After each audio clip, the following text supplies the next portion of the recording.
जदि आपण चाहती कि आपणकर आत्मशक्ति बढ़ू आपणकर कॉन्फिडेंस बढ़ू और समस्ते आपण को पसंद करंतु तो आपण को बॉडी बनैबा निहाती जरूरी। हाँ, भल हृदय भल मस्तिष्क भल पर्सनालिटी जदि आपण पाखरे अच्छी ताहले ये तो बहुत भल कथा, किंतु या सहित जदि आपण पाखरे गोटे भल पृष्ठ पृष्ठ तंदुरुस्त शरीर अच्छी ताहले यार अर्थ होची सोने पे सुहागा। आउ आपणकर ई फिट शरीर पर आपण समस्त को आहरी मध्य आकर्षित लगे। गोटे सुस्थ शरीर आपणकर आत्मविश्वास माने कॉन्फिडेंस को लक्षे गुण बढ़ाई दे था। तो आपण ए वीडियो टी फुल देखु, निज शरीर को हृष्टपुष्ट बनातु और समस्त को आकर्षित करंतु। फिट बॉडी यही शब्द को जिते आपण शुणती आपण माइंड रे गोटे पिक्चर आसे एक एमिति मनुष्यर जार बॉडी पूरा सिमेट्रिकल माने वेल स्ट्रक्चर माने देखिबा पई मस्कुलर लागि थाए, जार बहुत बढ़िया मसल्स थिबो किंतु पेट बाहरी नथिबो। आउ आपणको आपणकर बॉडी फिट करिया पई आपणको मसल्स ही दरकार। मसल्स बनैबा पई आपणको आपणक शरीर रे ट्रेस देबाकू पड़िबो। आपणक शरीर एबे जेमति अछि सेमिति ही रहिबो जेते दिन पर्यंत आपण आपणक शरीर रे एक्स्ट्रा स्ट्रेस न दै छंती। आपणक शरीर अडैप्टिव होइथाय माने से निजकू सिचुएशन हिसाब रे ढाळ रे पकई पारे। सेथिपई आपणक शरीर जेतेबेले स्ट्रेस किंबा ओजन उठेई थाए सी आपणकर शरीर को बड़ कर दै थाए आउ आपणक शरीर मजबूत हो जाय थाए, जोथि आपण नेक्स्ट टाइम सेतिकी ओजन आराम से उठेई पारिबे। सेथिपई आमे देखिबाकू पाइथाउ जो माने परिश्रम युक्त काम करूचंती सेमानकर बॉडी आपे आपे हो जाय थाए, काहे कि ना तांको बॉडी रे प्रतिदिन स्ट्रेस पड़ी थाए, जोर पड़ी थाए। एही लोक माने तो बहुत लकी और पुराना लोक माने मध्य बहुत लकी थिले, काहे कि ना सेमानकर बॉडी आपे आपे हो जाउथला, काहे कि ना सेमाने सबु बळे परिश्रम काम करूथले। आउ आम कथा आमे तो बेसी परिश्रम काम जमा करूहु नाही। दिनर अधिकांश समय आमे आम शरीर को हलई मध्य न थाउ, सेहिथि पई आम शरीर सुस्थ रही न थाए। सेथिपई आपण को ओजन उठेबार आवश्यक अछि। आपण जेतेबेले ओजन उठांती आपणक बॉडी को लागे कि आपण एक कठिन परिस्थिति रे अछंती आउ सेतेबेले आपणकर मसल्स ग्रोथ करि थाए। आउ ये होची सही कारण जेतेबेले आपण ओजन उठेई थांती आपणकर मसल्स तयारी हो जाय थाए। एबे मुख्य कथा को आसीबा, आपण जदि जिम जीवा को चाहू नाहंती किंतु जिम जीवा होची सबुठु बेस्ट उपाय, किंतु आपण चाहिले बिना जिम रे मध्य बॉडी बनी परिबे। आउ एथि पई एही कथा जानिबा निहाती आवश्यक, बाहरर ओजन आउ शरीरर ओजन अर्थ ओजन दुई प्रकारर, गोटे बॉडी वेट आउ गोटे फ्री वेट।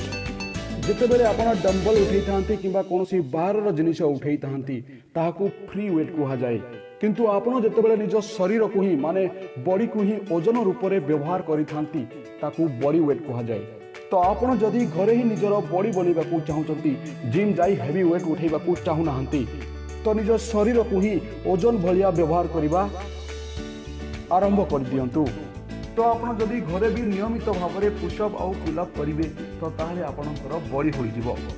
बॉडी वेट गोटे कथा होची ये आपणक शरीरर सबु मांसपेशी रे प्रभाव पकई न थाए, किंतु जिम रे जो इक्विपमेंट थाए से प्राय सबु मसल्स को टार्गेट करि थाए। मसल्स केमिति तयारी होई थाए एहा तो आपण जानि नेले माने कोनोसी प्रकारर ओजन को उठेई तार सामना करी,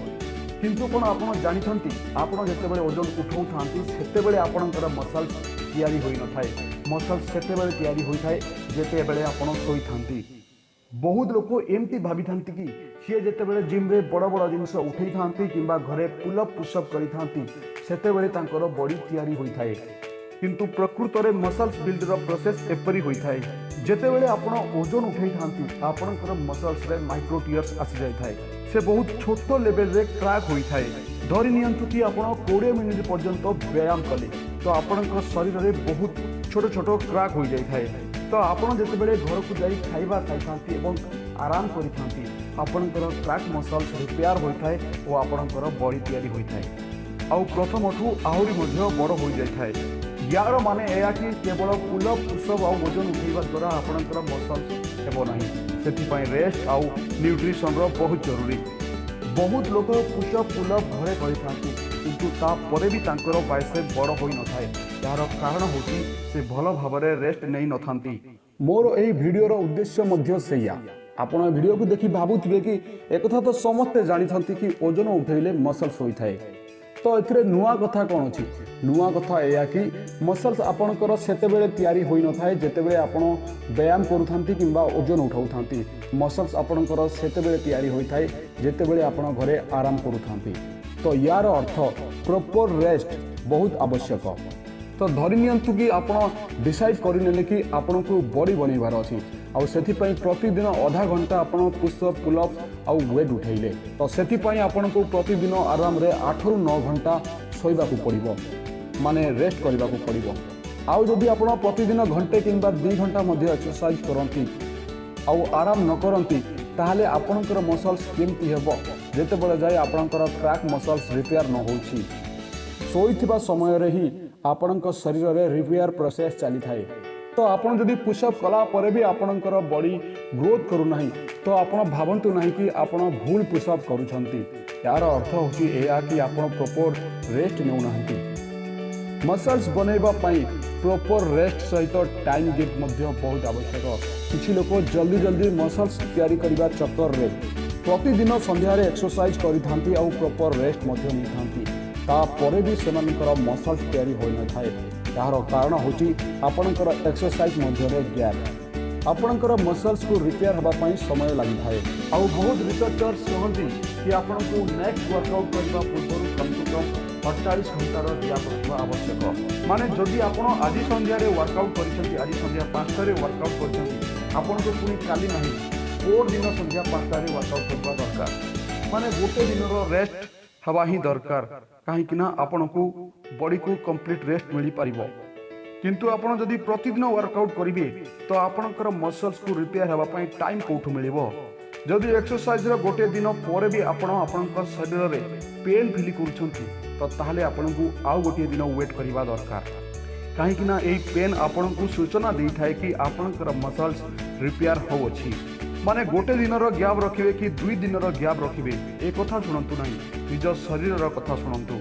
माने 2 दिन पर जदि आपन को लागुची एबे आपनकर बॉडी रो पेन होई जाय छथि आ आपन एबे वर्कआउट करिया पय रेडी जेबे तापरे करि नेबे एथिरे असुविधा कोन अछि तो धरि नियंतु आपन प्रॉपर गैप आ प्रॉपर रेस्ट मेंटेन करछथि तापरे आपन को आपनकर खाइबा आ न्यूट्रिशन ऊपर ध्यान देबा को पड़िबो जदि आपन को आपनकर मसल्स बिल्ड अप करिवार अछि तो आपण को बहुत कैलोरी माने बहुत खाइबा आवश्यक अछि माने जेते बेले आपण ओजन उठै थांती आपनकर एनर्जी लॉस होइथाय तो सही एनर्जी रो पूरण पई आपण को बहुत भलो खाइबा दरकार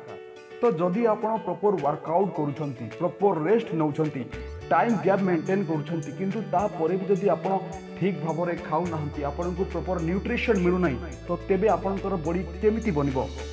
तो खाइबारे प्रोटीन को बहुत गुरुत्व दियंतु किंतु ध्यान रखंतु बेसी अनहेल्दी खाइबा खांतु नाही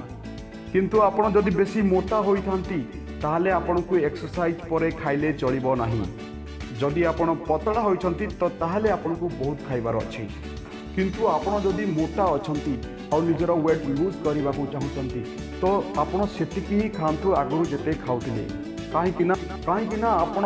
एक्सरसाइज करूछंती आपनकर एनर्जी नष्ट होची आपण खाइबा खाउछंती आपण को कैलोरी मिलुची तो आपण जेतिकी खाइबा आगुरु खाउतले जदि सेतिकी खाइबा खाइबे तो आगुरु जेतिकी कैलोरी मिलुतला सेतिकी ही कैलोरी मिलिबो तापरे आपण को एनर्जी पाई आपण शरीर आपणकर चर्बी अंश को कमिबा को चेष्टा करिवो तापरे आपण शरीर चर्बी धीरे धीरे कमिबा को लागिवो और मसल्स धीरे धीरे बाहरिबा को लागिवो किंतु जो माने मोटा और से माने बिना एक्सरसाइज करी केवल खाइबा कमे कि निजर वेट लॉस करबा को चाहंती सेमानकर फैट लॉस तो हबो ता सहित मसल्स भी लॉस हो जिवो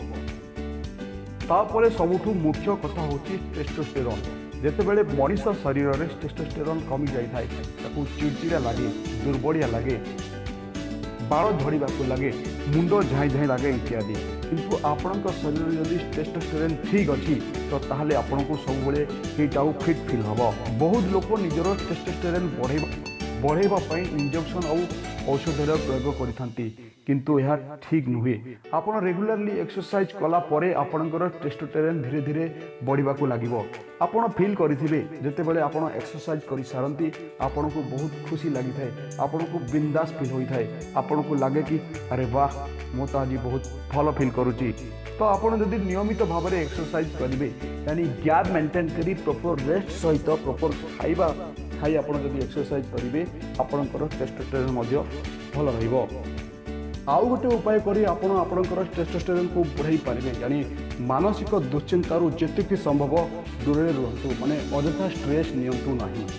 तो जितेबाला आप बॉडी बनवा चाहते एसबू जिनिस प्रति ध्यान दिंतु आपण बॉडी निश्चित भाव में बन। सब्सक्राइब करने को भूलु ना मोर YouTube channel Aadish spiritual and modern world. धन्यवाद।